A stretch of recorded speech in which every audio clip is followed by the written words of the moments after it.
د او آر ډي پرمختیایي مرستو ادارې له لوري اف ای او مرستندویه سازمان په مالي لګښت خوست مرکز کې 4 بزګرو کورنیو ته لمریزه وچوونکي ماشینونه چې تازه سبزي او میوې پکې وچیږي وویشل. مسؤلینو د دغه لمریز وچوونکي یو ماشین قیمت 15,000 افغانۍ ښودلی چې تر ډیره به د سبزیو وچولو په برخه کې د دهقانانو ستونزې ورهوارې شي.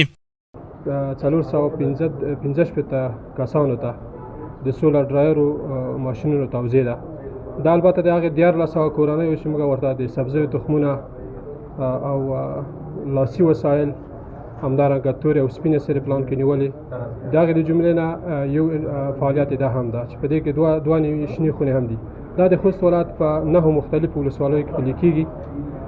البته د اف ای او نړیوال زراعت او مالدارۍ زراعت او خوراک سازمان څخه تمویل کېږي، د اډي طرفه تطبیق کیږي چې او آر ډي په خوست کې تر دې وخته پورې کومې برنامې سرته وړي دي.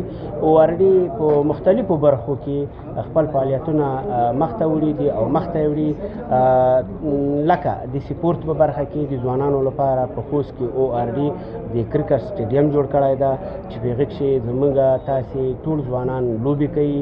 د دې ترڅنګ د زراعت په برخه کې او آر ډي پخوا هم کارونه کړي دي، لکه د غرغش لیسې مخته یو زراعتي کمپلیکس جوړ کړی ده چې په دې کې زموږ تاسې په سلګونو ځوانان هر کال فارغېږي او ټولنې ته د خدمت لپاره وړاندې کېږي. بلخوا بیا د زراعت رئیس وویل چې د دغه پرمختیایي ادارې په همکارۍ به په 2026 کال کې د 50 میلیونه افغانیو په ارزښت بزګرانو ته بېلابېلو برخو کې مرستې ورکړي. د او آر ډي مؤسسې څخه شکریه ادا کوو او ممنون ادا کوو چې د اف ای او په مالي ملاتړ باندې په روان کال کې 1415 کې تقریبا د 50 میلیونو په اندازه باندې زراعتي تخمونه، اصلاح شوي تخمونه، اصلاح شوي سوابینو تخمونه، سرې، تورې او سپینې سرې.